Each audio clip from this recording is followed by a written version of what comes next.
Good morning, Knicks Nation. Today is Tuesday, the 22nd day of June 2021. I hope you're all COVID-free, disease-free, and that your health is not only good, but also that of your family, and that your needs are being met as far as food, shelter, clothing, as well as health. Blessings upon those that work in the healthcare field trying to save lives, upon those that pick up garbage for us to keep places clean, upon those that make deliveries for us for our convenience. Double blessings on those that are seeking to deliver boys and girls, men and women and children from human trafficking and sex slave operations. Blessings also, double blessings on those that are trying to help the homeless, who are numbering 500,000 plus in the United States and millions around the world without a roof over their head. Blessings upon those that are trying to help and on those themselves, for theirs is the kingdom. Lots going on in Knicks Nation, as is always the case in Knicks Nation. Lots going on in season and out of season. Today, I want to discuss the question: should the Knicks pursue Ben Simmons? Should the Knicks pursue Ben Simmons?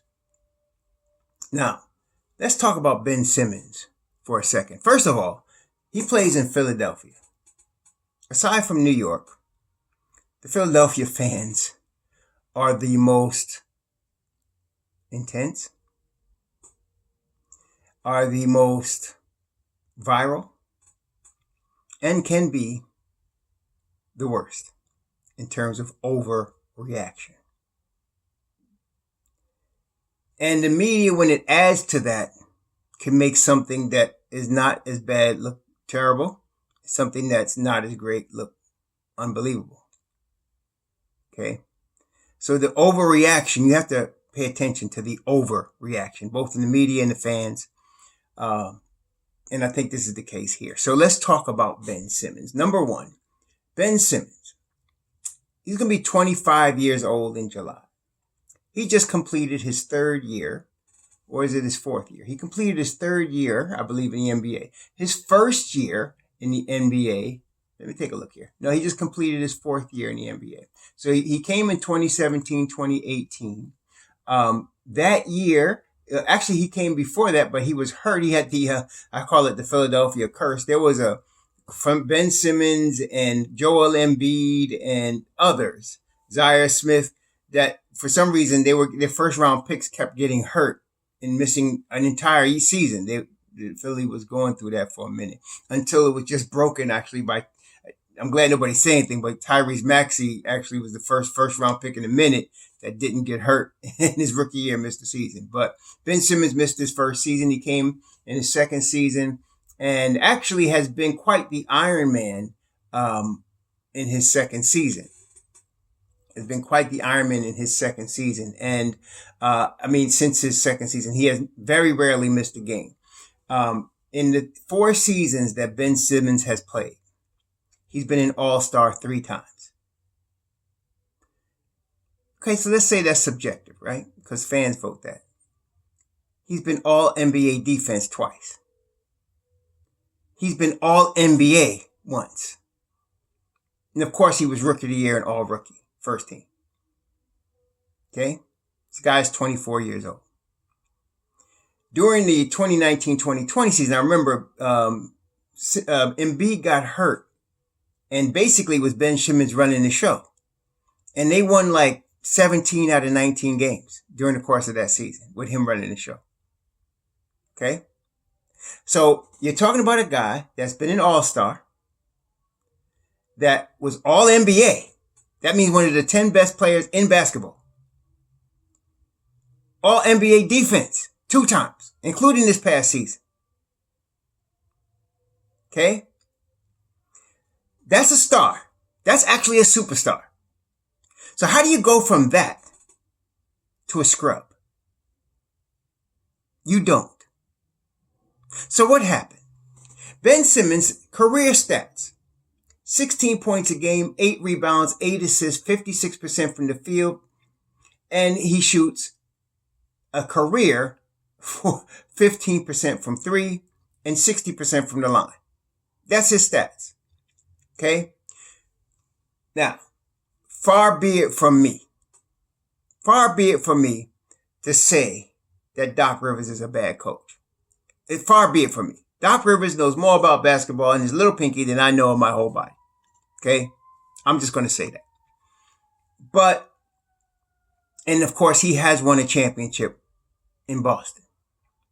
But there are certain facts that I think should be brought forth in this situation. Again, I mentioned it yesterday's video.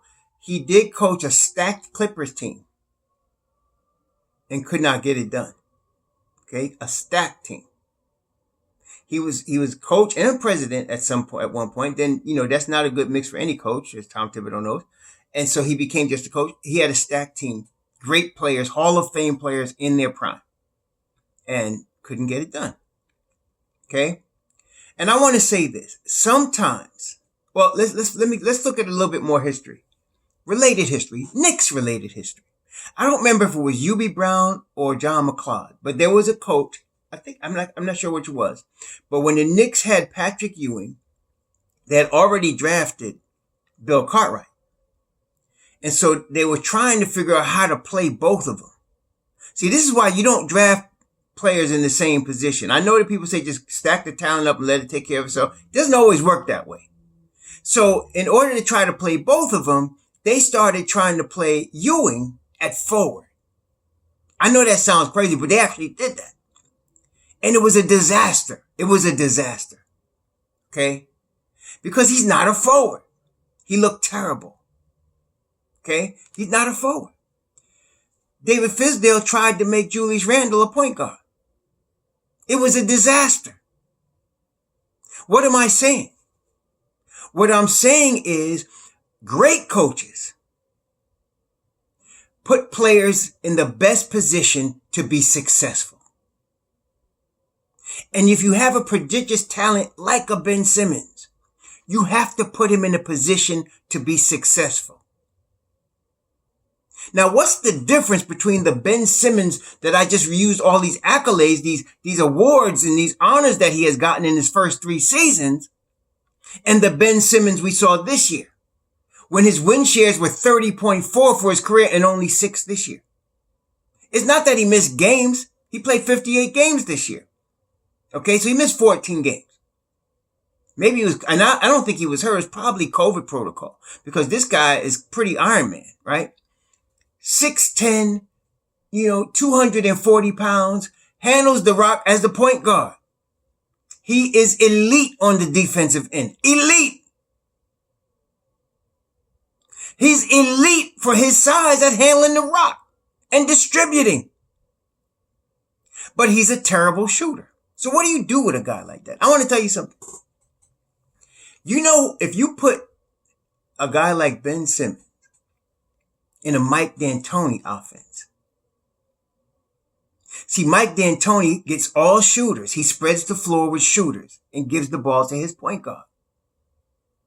You put Ben Simmons in that, he'll be MVP. Okay? That's an extreme case, though. The difference between what happened with Ben Simmons, I'm going to tell you, you're going to think I'm crazy. When Ben Simmons was playing his best, he had J.J. Redick and Larry Shamet playing with him. J.J. Redick and Larry Shamet either got traded or signed somewhere else. They actually traded Shamet as part of a package to get Tobias Harris. That hurt Ben Simmons because you took away 2 shooters.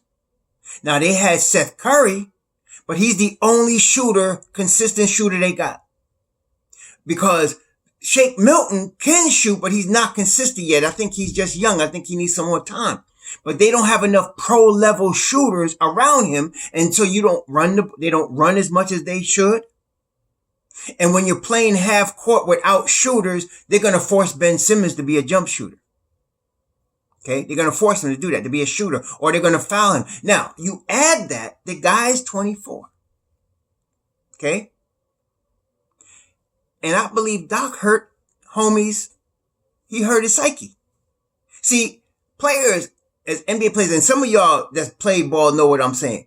You could put up with a lot outside the locker room. But if the locker room and the coach got your back, it doesn't matter. If the locker room and the coach got your back, you could put up with anything, Philly or whatever, especially the coach. But if the coach starts doubting you and he's not putting you in a position to succeed, it's going to mess your head up. And that's what happened to Ben Simmons. It wasn't the Atlanta Hawks that got in his head. No, it was Doc Rivers that got in his head in the wrong way. Okay? In the wrong way. So what would you do in a situation like that? First off, obviously he's got to work on his foul shooting. There's no question. I think he knows that. It's not like he decides he wants to be a bad foul shooter. Okay? So he just has to do that. He has to work on his foul shooting. And like he's a 60% career foul shooter. Okay? So I'm saying if you could get him, he don't have to be a great foul shooter. If you get him to 68, 70%, which is not that bad, not far off, he'll be, you can't hack him then at the end of games like that, right? So that's one thing. Don't ever expect him to be a 3-point shooter. He's not going to be a 3-point shooter. That's not him. Okay? But he can get into lanes. He can overpower anybody smaller than him, any guard. Okay? So he has to be able to hit a mid-range, an 8 to 12 foot shot, which I believe he'll be able to do. He's got that type of talent. You got to set him up to be in that position. Okay?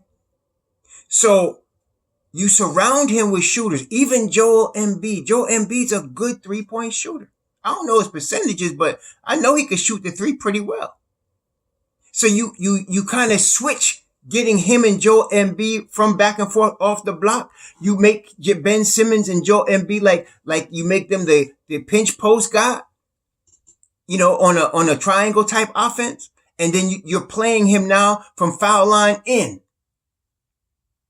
He's a great passer. You double him, he's going to find the open man. They did not put him in a position to succeed. And that's why he looked so bad. That's what messed his head up. It was the playoffs, all of that. I'm expecting him to come back with a vengeance next year. Because this kid is the deal. Okay? Now, should the Knicks pursue him? First of all, Doc shouldn't have come out of his face like that against his own player. He shouldn't have did that. Okay, that's number one. Second of all, Philly would be stupid to trade Ben Simmons. They would be stupid. You put Ben Simmons on the Portland Trail Blazers with T.J. McCollum and Dame Lillard. They're going to the finals. Okay, those two shooters, you put them around with him, they're going to the finals. All right, because this guy is that good. So the hacker Ben only worked because it was in his head, man. It was. They was in his head. I'm telling you, he's going to come back stronger next year. Should the Knicks pursue him? No. No. Why? Why do I say the Knicks should not pursue him? The Knicks do not have the type of team to play to his strengths. That's why. Like I said, if you had a Mike D'Antoni team, you put Ben Simmons with shooters around him. 4 shooters. A shooting big like a Kelly Olynyk and 4 other shooters around him. He'll dominate. He would. He'd dominate. Because now it's just him and somebody one-on-one. And if you double him, he's going to find the open man. The ball's going to move. He would dominate. But you make him a half-court player and force him to be a jump shooter, he's going to look like he looked like against the Atlanta Hawks.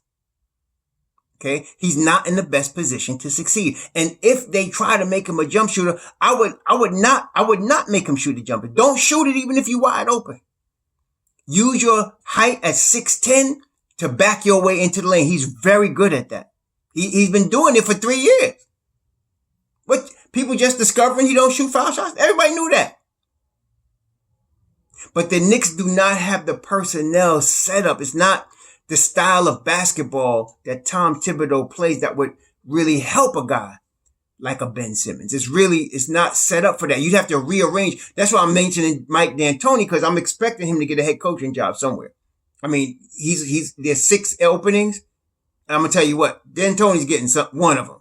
Is going to go to, if he wants it, it's going to go to him. And that offensive type of mind, when you get a ball handling, big defensive dude like him, fits with him, because he don't have to shoot jump shots. You spread the floor He's gonna back you down. And if he gets in the lane, all he needs is a baby hook, a small, like 8-foot jumper.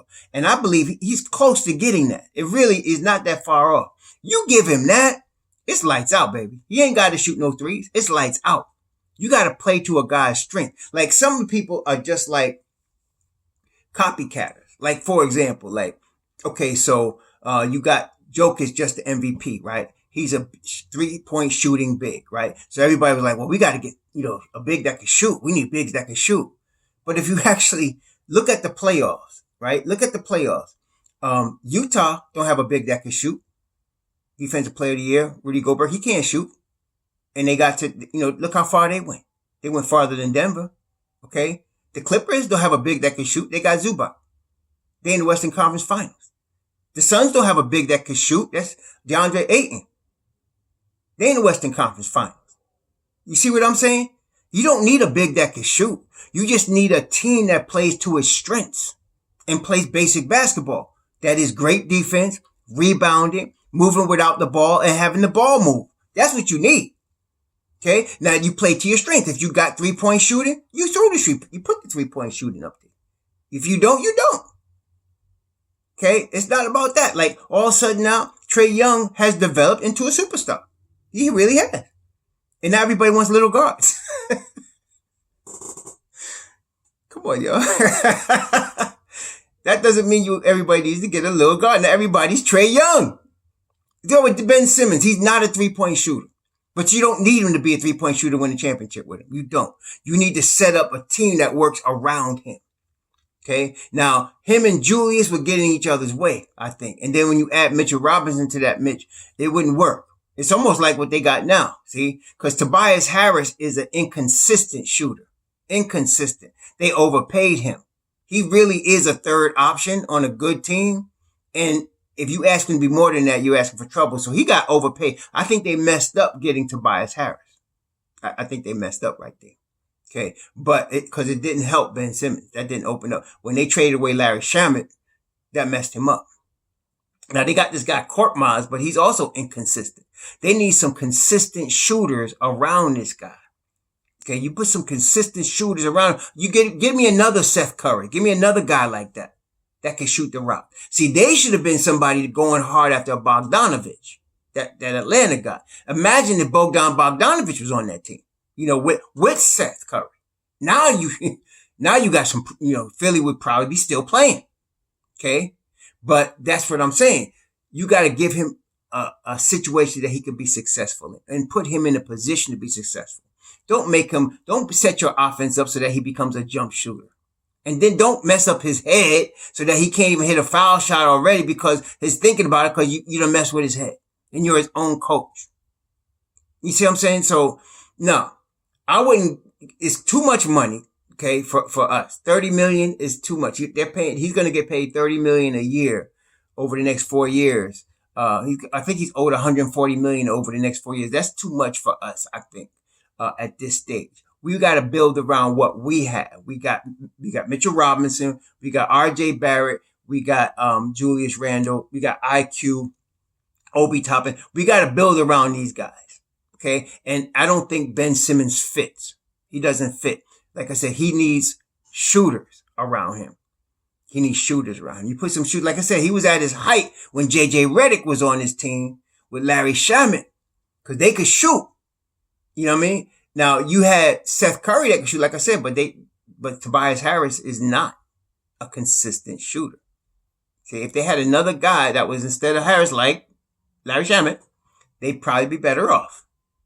Okay. They'd be better off, or you had a shooting big, like, you use Embiid more like that and let Simmons play the low block because there's no guard that could check him in the low block. There's no guard that could do that.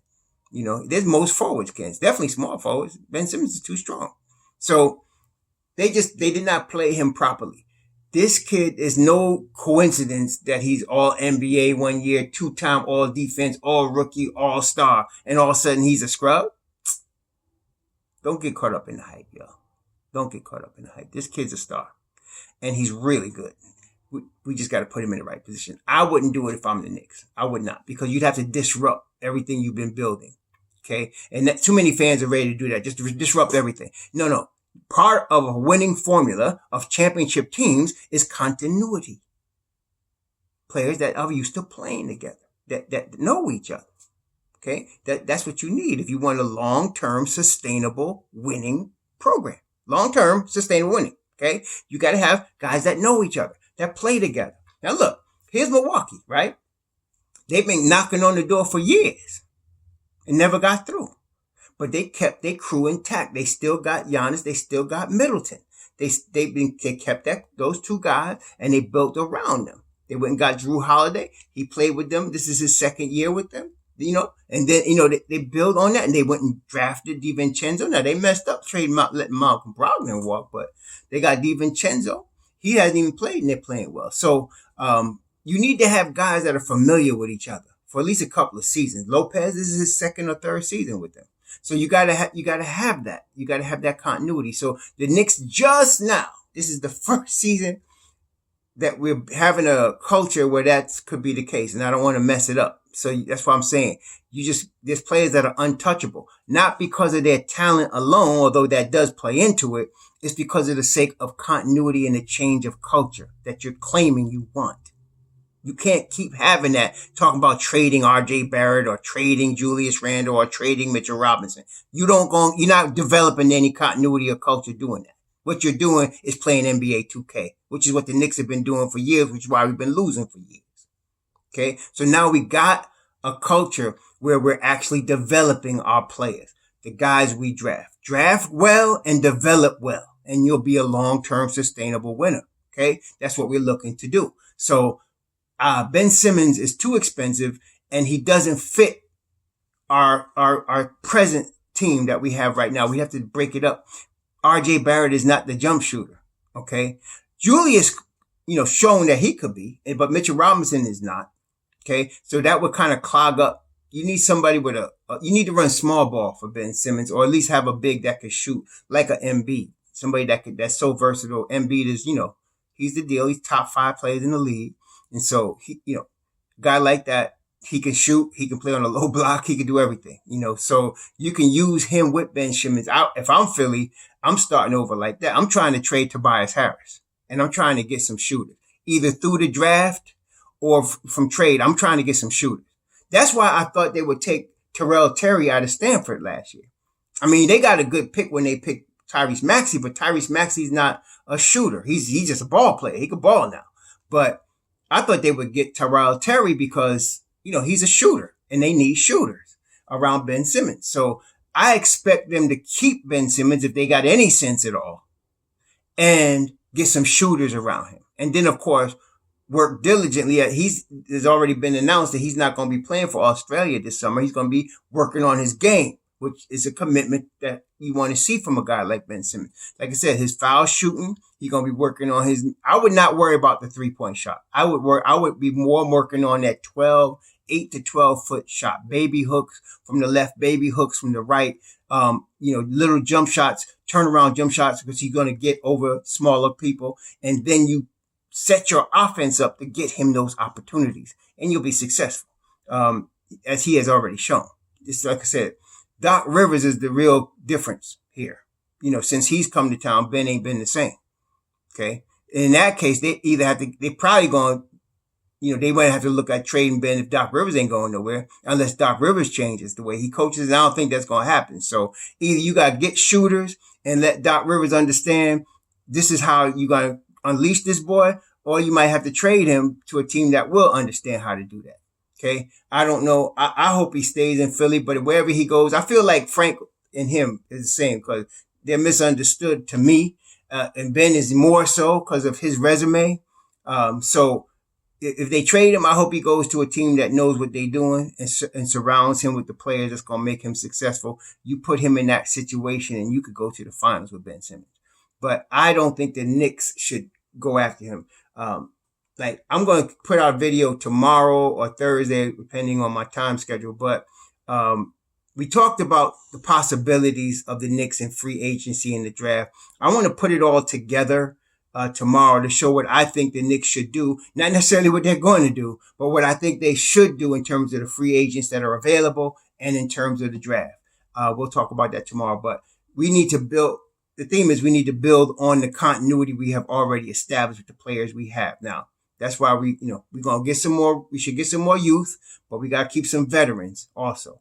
So we'll talk about that tomorrow. But no, Ben Simmons is a superstar, but this is a situation where I wouldn't want him on the Knicks because of his contract and because of the style of play. But there are other teams that he could play for. There are other teams he could play for and be successful, man. He wouldn't necessarily work with LeBron, I don't think, except the fact that he won't get hurt because Ben Simmons is very reliable as far as, injuries.